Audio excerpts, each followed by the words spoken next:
Hola, profe, ¿sí se lo escuchan? Bueno, perfecto. Bueno, la idea de hoy es que vamos a consolidar los conceptos que hemos estado viendo la clase anterior sobre normalización. Antes que me pregunten, no tengo tiempo de ver un parcial de la parte práctica. Esta semana voy a ir empezando de a poco, un poco todos los días, así que antes que me hagan la pregunta, no lo he visto.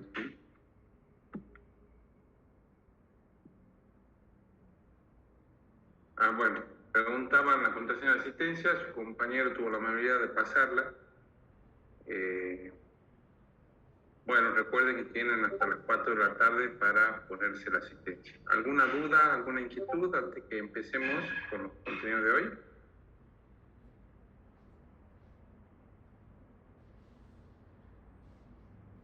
Bueno.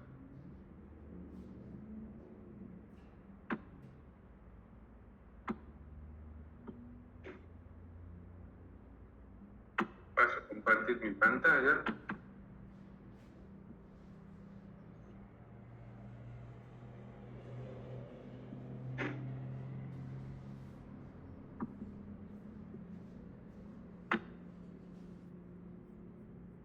Bueno, y ahora voy a comenzar la grabación.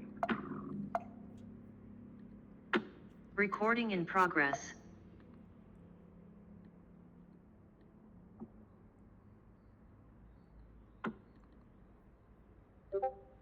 Bueno, damos inicio a la clase del día de hoy, la cual vamos a hacer un breve repaso de los contenidos que hemos visto hasta ahora de normalización.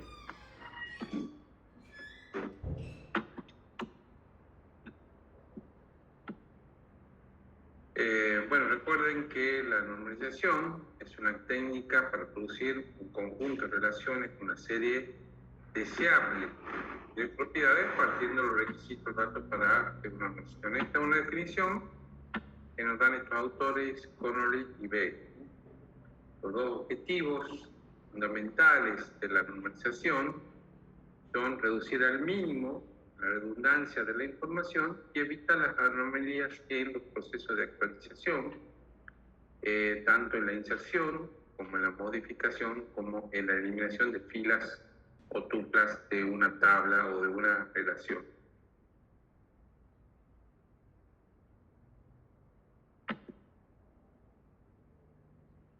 Bueno, ¿qué es la anomalía?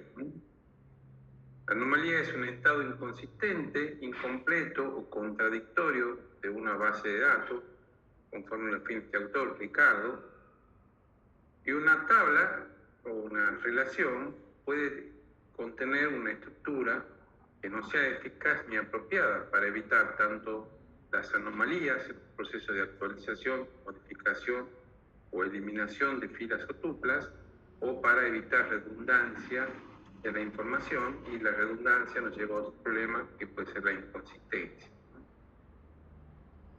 Si hubiera anomalías presentes en la relación, esta sería incapaz de representar cierta información, pudiéndose perderse información a partir de los procesos de actualización, corriendo el riesgo, y esto es lo grave, que los datos se nos vuelvan inconsistentes.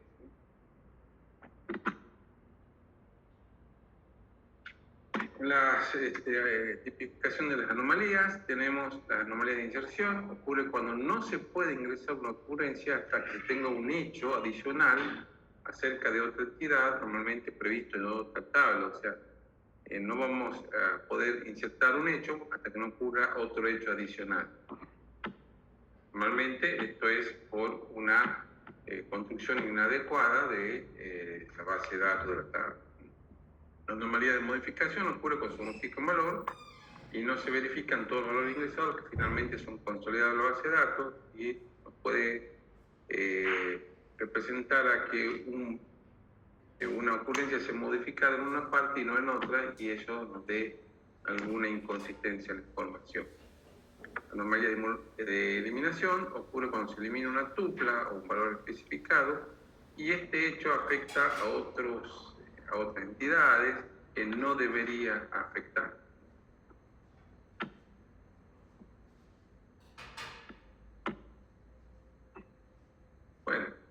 Para evitar estos problemas, se ha planteado una serie de técnicas, obviamente basadas en este modelo relacional que estamos utilizando en este curso, que consiste en el agregado de una serie de restricciones a las relaciones o tablas. Para pasar a una determinada forma normal hay que cumplir una serie de requisitos. Luego, para pasar a una forma normal superior, además de cumplir con la forma normal anterior, hay que cumplir con una serie de requisitos nuevos. Entonces, la normalización, como ya lo dijimos, es una especie de ciclo concéntrico. Para pasar a una forma normal superior, primero hay que cumplir la anterior, y en la nueva forma normal, unos nuevos requisitos o restricciones adicionales.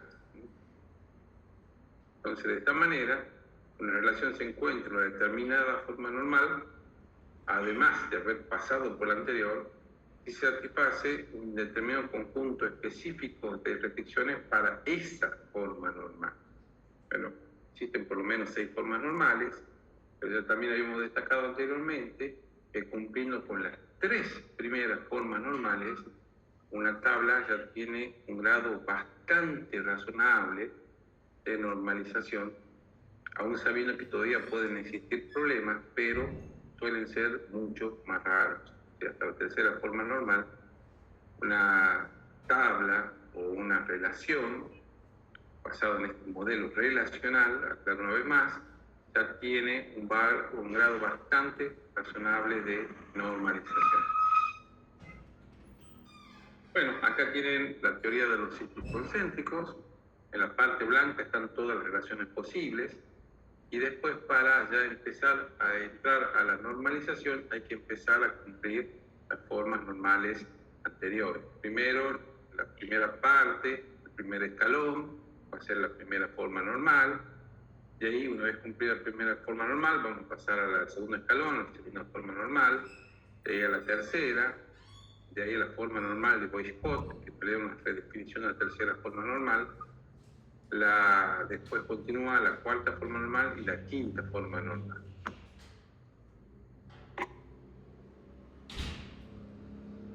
Bien, dicho esto, pensemos en estas 3 primeras formas normales, ¿sí?, que es las que nos interesan. Tengamos en cuenta ahora, por lo que digo, no voy a avanzar en esta clase en las formas normales superiores, sino que nos vamos a concentrar en ver bien, en aprender, en adquirir bien estas 3 primeras formas normales. Como repito, son elementales. Cualquier herramienta que te use para diseño te va a pedir que las tablas estén normalizadas en esta tercera forma normal, si no a veces van a tener problemas. Bueno, el primer escalón, el primer paso de la normalización es esta primera forma normal, que es lo mínimo que podemos pedirle a una tabla. Y dicho de eso, vamos a decir que una tabla se encuentra, una relación se encuentra en primera forma normal si presenta valores atómicos, o lo que es lo mismo decir, valores sencillos. Es decir, no va a presentar ni lista de valores o grupos repetitivos. Entonces, en una celda, o sea, en la intersección de una fila y una columna, vamos a encontrar valores sencillos, valores atómicos. Es decir, que no haya ni lista de valores ni grupos repetitivos.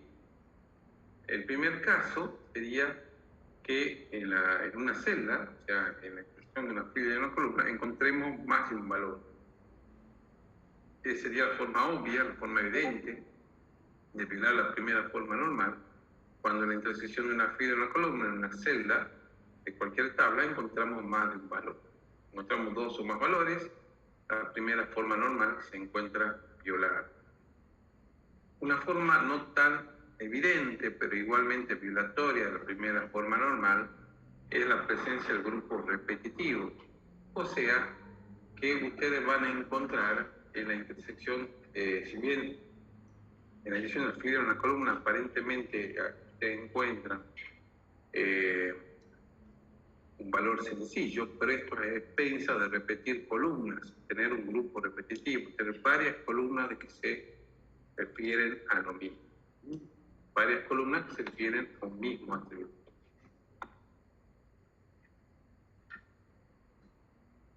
Bueno, tengamos este ejemplo, una tabla de inscripción de columnas en las materias, formada por el legajo de la que se inscribe, el código de las materias en la que se inscribe la fecha que se realiza la inscripción y la comisión en la que se inscribe. Bien, acá estamos permitiendo que un alumno se inscriba en más de una materia, en la misma fecha de inscripción. Entonces, aquí este diseño no normalizado, por ejemplo, el alumno 123 se inscribe en la comisión 4K2 en la fecha 25 del 09 del 2000. Y ahí estamos observando que este alumno se inscribe en la materia 101 y 102. Lo analizamos con el alumno 346, se inscribe en las materias 103 y 202, el 28 del 9 del 2020, en la comisión 5K1.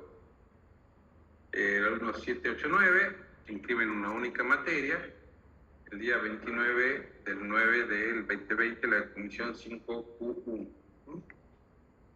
Bueno, esto es una lista de valores. Ustedes pueden ver que el número código materia en dos de las tres filas presenta lista de valores. 123 tiene el 101 y el 102 como materia en la que se inscribe. El 346 tiene al 103, la materia 103 y 202 en materia que se inscribe, ¿no? Bueno, como decía, la forma menos obvia de violar, pero igualmente violatoria, porque es a expensa de repetir un grupo de columnas que se refieren exactamente a la misma información, es el grupo repetitivo. En este caso pongo legajo, código de materia 1 y código de materia 2. Código de materia 1 y código de materia 2 se refieren a lo mismo, al código de materia. Entonces, este grupo repetitivo también viola la primera forma normal. ¿Qué es lo que hacemos? Para cada valor distinto de la lista de valores, el grupo repetitivo, ponemos una sola fila. En este caso, hemos puesto con legajo 123, dos filas, una referida a la materia 101 y otra referida a la materia 102.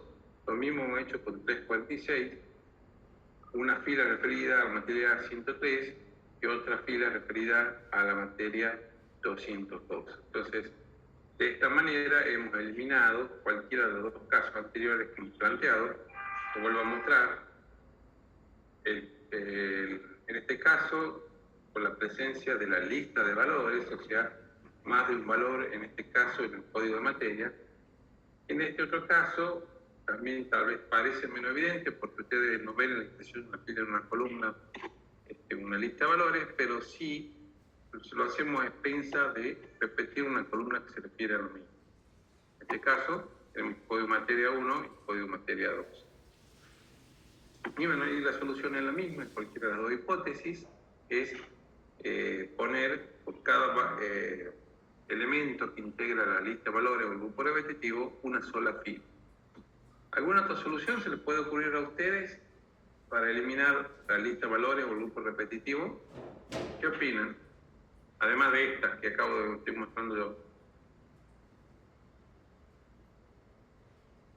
¿Podemos pensar otra solución? Que no la puse yo aquí en la presentación. ¿Qué les parece?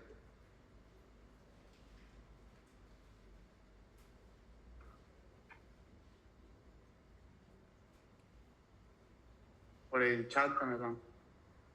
¿Cómo, perdón? Por el chat no justo no lo estoy viendo. A ver.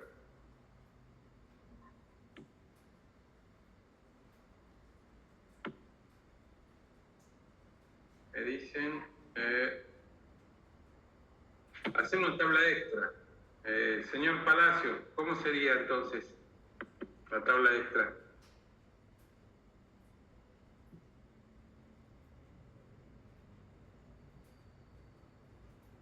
Bien, con legajo y materia, perfecto. Sí, bueno, acá su compañero, vuelvo a mostrar yo la presentación. ¿Me confirman que la están viendo? Sí, se ve. Sí, profe. Bien, lo que dice su compañero es proyectar la tabla de inscripción en dos tablas. Una tabla que daría la inscripción, por decirlo de alguna manera, con el legajo, la fecha de inscripción y la comisión, y otra que daría con, podríamos decir, inscripción materia o detalle de inscripción, como ustedes quieran llamarla, formada únicamente por legajo y código de materia. Y en ese caso, pregunta a su compañero si tendría que ser una clave compuesta. Sí, tendría que ser una clave compuesta, o si no lo ponemos y dejamos únicamente, podríamos tener un problema en cuarta forma normal, pero bueno, ya lo vamos a ver más adelante. Pero para evitar ese problema podemos poner clave compuesta de legajo y código de materia y evitaríamos mayores inconvenientes. ¿Se entendió lo que me planteaba su compañero? ¿Alguna duda hasta acá?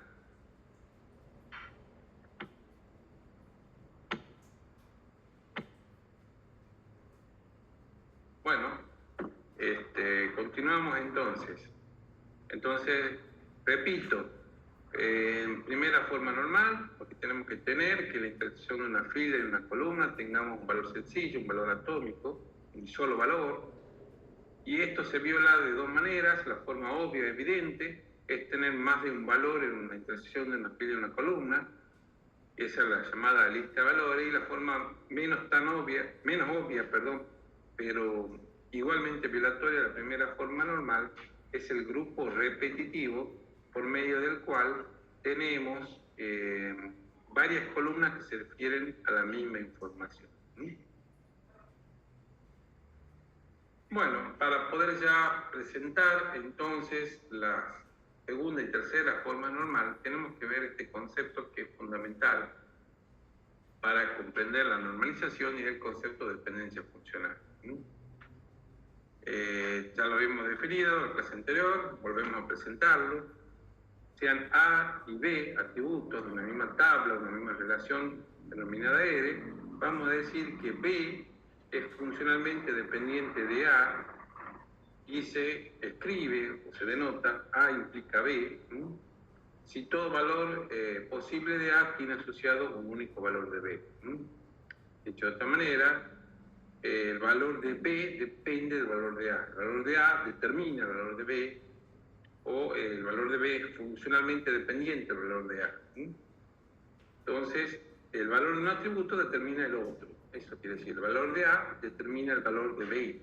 Eso es dependencia funcional. Por supuesto, la dependencia funcional deseable, la esperable, la que no nos va a causar ningún problema, es que todos los atributos no claves sean funcionalmente dependientes de la clave en la relación. Entonces, cuando tenemos problemas con esa afirmación genérica diciendo que todos los atributos no clave dependen de la clave, vamos a encontrar los problemas en las formas normales que siguen. Entonces, cuando se viola esa regla elemental de que todos los atributos no clave dependan funcionalmente de la clave, entonces vamos a tener problemas de normalización. Bueno, una tabla se va a encontrar en segunda forma normal si se encuentra en primera forma normal. Recuerden la teoría de los círculos concéntricos. Para pasar de una forma normal a una forma normal superior hay que cumplir previamente la forma normal anterior. Entonces, lo primero que tenemos que tener en cuenta es que para que una relación se encuentre en segunda forma normal es que tiene que haber verificado, tiene que haberse cumplido la primera forma normal. Bueno, entonces, primero cumplir la forma normal anterior, en este caso para segunda forma normal, debe haberse cumplido entonces la primera forma normal. Bueno, y ahora la diferencia específica, la restricción propia de esta forma normal. Dice, los atributos no claves dependen funcionalmente de manera completa de la clave principal. Y también este concepto se puede generalizar para todas las claves candidatas que pudiera tener la relación en caso de existir. Reitero, los atributos no clave dependen funcionalmente de manera completa de la clave principal. Es decir, no tiene que haber dependencias parciales. ¿A qué vamos a llamar dependencia parcial? A aquella dependencia en cual un atributo, además de depender de la clave completa, depende de una parte de la clave. Entonces, tenemos esas dependencias parciales en cual un atributo, además de depender de la clave entera, depende de una parte de la clave, la forma normal está violada.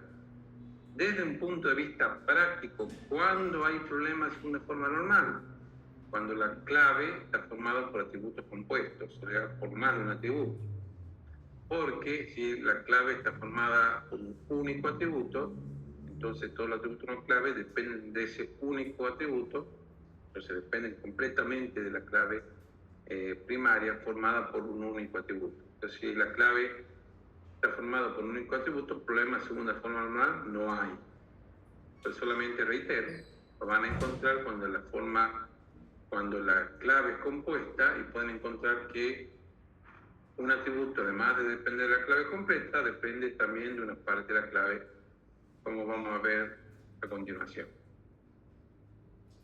Piensen esta tabla de inscripción predefinida de esta manera.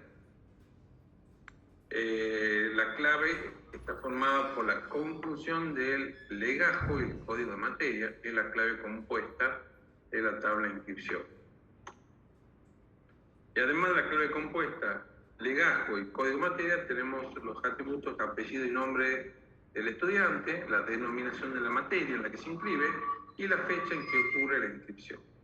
Entonces, legajo, apellido y nombre, código de materia, denominación de materia y fecha de inscripción, donde ustedes ven que la clave compuesta es la conjunción de legajo y código de materia. Como ustedes ya pueden advertir de solo ver la tabla, aquí hay problemas de segunda forma normal. Bien, analizamos las dependencias funcionales. De la clave compuesta, formada por legajo y código de materia, dependen los tres atributos restantes. Apellido y nombre, denominación de materia y fecha de inscripción. Pero además, ustedes pueden observar también otras dependencias. El legajo determina el apellido y nombre, es una dependencia parcial, porque apellido y nombre depende, además de la clave entera, de una parte de la clave que es legajo, y que la denominación de la materia depende del código de materia, que también es otra dependencia parcial,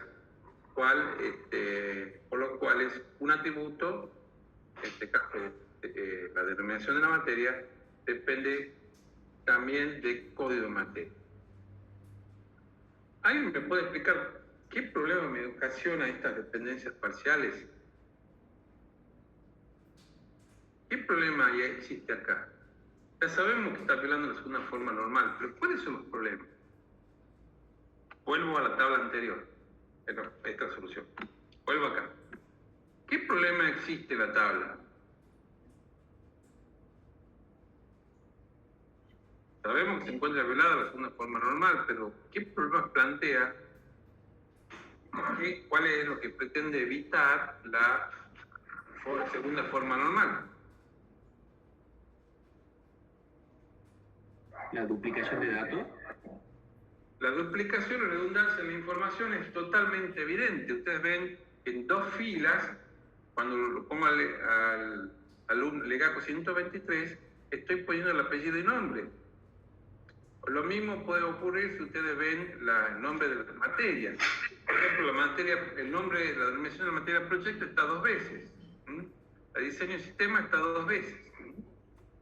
Ese es uno. Que no es un tema menor, ¿no? O sea, estoy arrastrando el apellido y nombre del estudiante cada vez que se inscribe en una materia.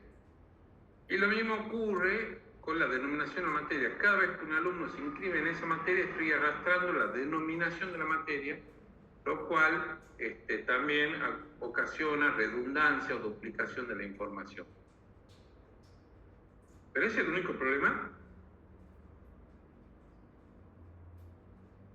Es difícil de mantener los datos actualizados también, porque está todo mezclado en la data, es complicado de, una vez que actualice uno, no se actualizan todos. O sea, eso se llama anomalía de modificación. O sea, yo cada vez que, por ejemplo, si a la materia proyecto le cambio el nombre y le llamo proyecto final, tengo que verificar en toda la tabla que se haya cambiado en la denominación de proyecto por proyecto final.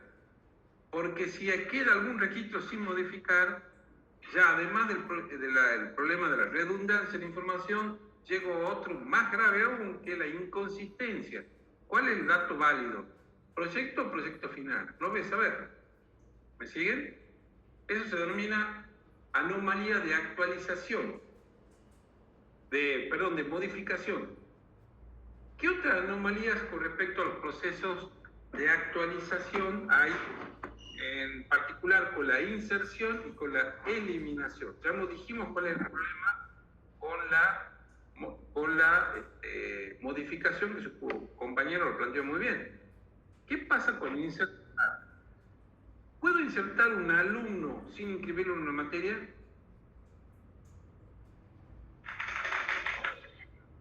¿Qué opinan? ¿Puedo poner un alumno sin inscribirlo en ninguna materia, de la forma que está construida la tabla?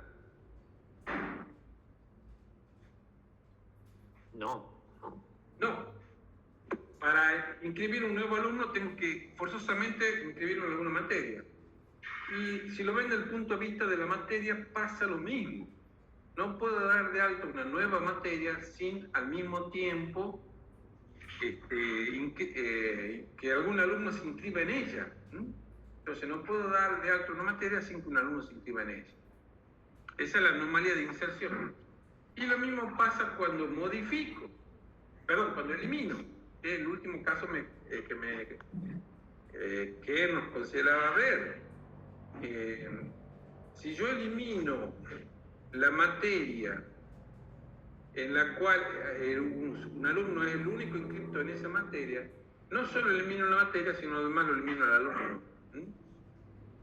Entonces, esas son las anomalías, tanto en la inserción, como en la modificación, como en la eliminación. Por ello, cuando tenemos estas violaciones a la segunda forma normal, obviamente la solución es hacer una proyección de la tabla de la cual parto, eliminando el atributo de la que causa la dependencia parcial en una nueva tabla. Entonces, de la tabla original de inscripción, donde estaban los 5 atributos, voy a crear una nueva tabla, una por materia, con código de materia y la denominación de la materia, otra de alumnos con el legajo del alumno y el apellido y nombre, y la tabla inscripción nos queda con el legajo y el código de materia, con el único atributo que depende de las dos, en este caso fecha de inscripción. Ahora, ustedes ven en este diseño, ya en segunda forma normal, es mucho más eficiente. La denominación de la materia y el apellido y nombre del alumno se encuentran una sola vez donde debe estar. Y, por ejemplo, el caso que planteábamos, si hay que cambiar la denominación de la materia proyecto por proyecto final, únicamente modificándola en la tabla materia, no me causa ningún problema la tabla de inscripción, porque en la tabla de inscripción yo solamente voy a tener la referencia al código de materia 202, que ahora, en vez de denominarse proyecto, se denomina proyecto final. Entonces, obviamente este diseño es mucho más eficiente y no solamente elimina el problema de redundancia de la información, sino que también, en este caso, soluciona problemas de actualización, anomalías tanto en el proceso de inserción como modificación y eliminación. ¿Hasta aquí se ha entendido esto?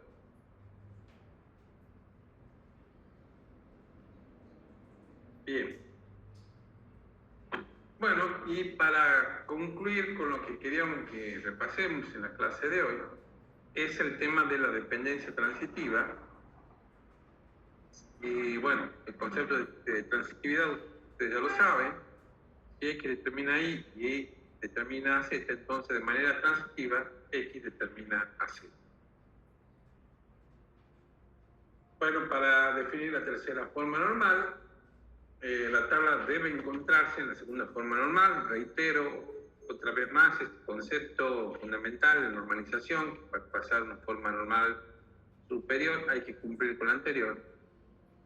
Entonces, en primer lugar, para estar en tercera forma normal, debe haberse verificado la segunda forma normal, y ahora le agregamos la restricción específica o propia de la tercera forma normal, por los cuales todos los atributos no clave van a depender de manera no transitiva de la clave primaria y generalizando de toda clave candidata.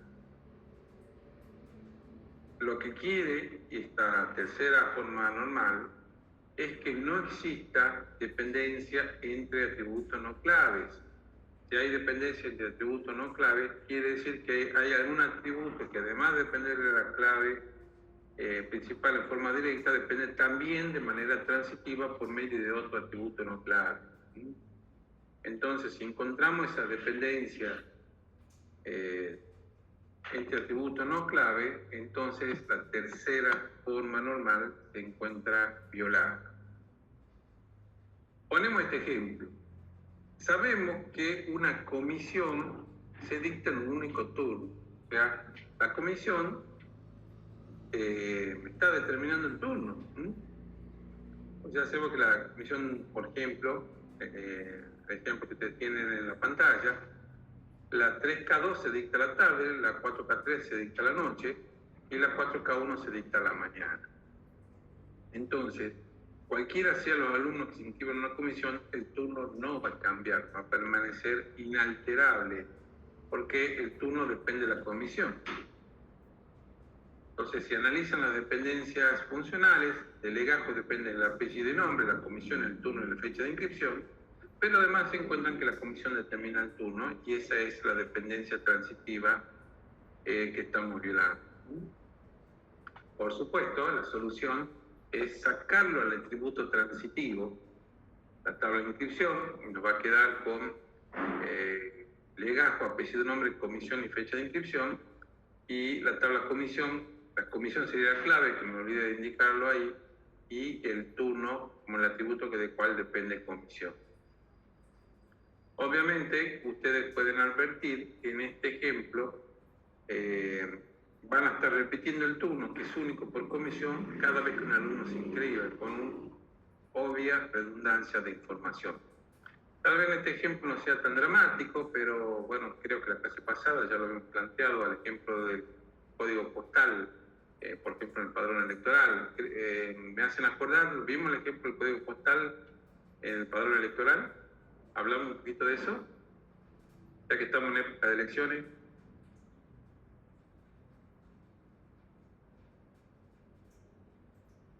¡Qué silencio! Nadie comenta nada.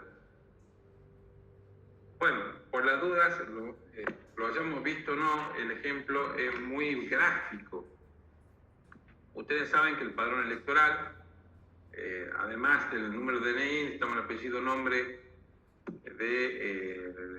de la persona, y tal vez otro dato más, pero es fundamental tener la dirección del elector, porque en base a esa dirección vamos a poder armar mesas electorales conforme a los ciudadanos que vivan cerca de un determinado centro de votación, normalmente una escuela, pero también puede haber otra clase de instituciones, normalmente que tienen capacidad para poder albergar a que la gente pueda concurrir a votar. Entonces, la dirección, además de la calle y el número u otros datos, tenemos la localidad, la provincia y el código postal. Nosotros sabemos que por lo menos por los códigos postales viejos, el código postal depende de la localidad de la provincia. ¿Por qué no únicamente la localidad? Porque podemos tener localidades homónimas en provincias diferentes. Entonces, la conjunción de una localidad más una provincia me determina un código postal. Habíamos pensado, por ejemplo, San Miguel de Tucumán, código postal 4000, San Miguel de Tucumán, provincia de Tucumán, código postal 4000. Si ponemos todos los ciudadanos empadronados en la ciudad de San Miguel de Tucumán, por tirar un número conservador, tal vez, podemos pensar de 400.000 a 500.000 ciudadanos empadronados. Entonces vamos a tener que repetir 400 o 500.000 veces el código postal 4000. Con ese ejemplo habíamos visto que tal vez en un caso particular convenga no respetar la tercera forma normal, pero en este caso que yo le decía, la repetición de la información era brutal, o sea, repetimos esa misma información 400.000 a 500.000 veces. Con un diseño respetando la tercera forma normal, el código postal está una sola vez donde debe estar. A veces puede haber decisiones que sean de desnormalizar, o sea, no cumplir con una determinada forma normal, pero partiendo de una tabla normalizada, y analizando la conveniencia de desnormalizar, ahí sí que sea una decisión tomada en forma consciente, analizando costos y beneficios, que no sea un error o un olvido o un descuido.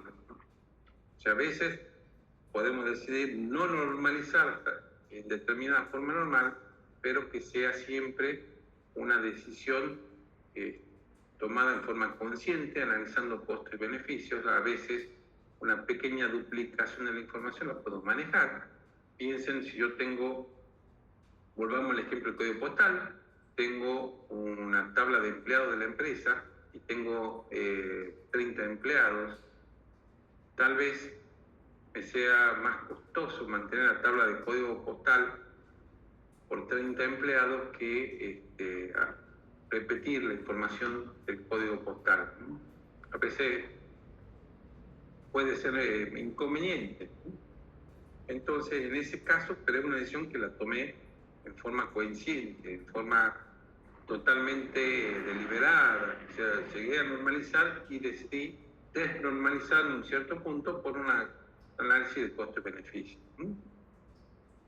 ¿Alguna duda hasta acá?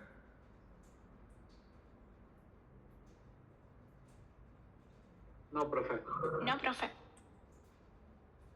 Perfecto.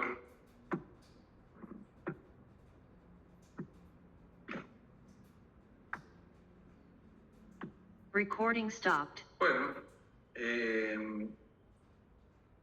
como ustedes pueden apreciar, respetar estas tres sencillas reglas de normalización, estas tres primeras reglas, ya un diseño de base de datos basado en modelo relacional tiene un grado bastante razonable, evitando muchos problemas de duplicación o redundancia de la información y consecuentemente riesgo de inconsistencia, y también solucionando muchas anomalías en las actualizaciones, en las inserciones, en las eliminaciones y en las modificaciones de la fila. Hay formas normales superiores que sí las vamos a presentar, pero reitero, cumpliendo estas tres primeras formas normales, ya una tabla tiene un grado bastante razonable, bastante prudente para evitar estas anomalías y estas redundancias de la información. Bien, hasta aquí vamos a llegar hoy. Vamos a continuar el próximo miércoles ya presentando las formas normales superiores para después ver una práctica de estos temas ya la clase entrante. Este material, no sé si está en el aula virtual, si no está, se lo subo. Bien, ¿alguna duda, algún comentario, alguna inquietud?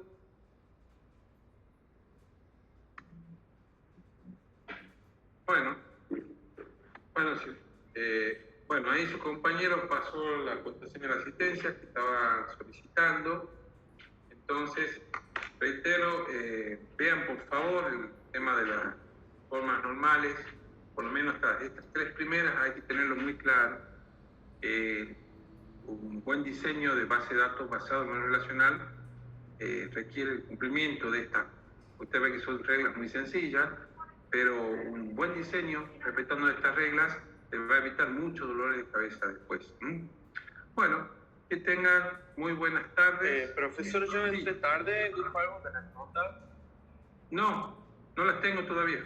No entiendo. Vale. Bien, perfecto. Que tengan buenas tardes entonces y hasta luego. Gracias, profe. Hasta luego. Hasta luego.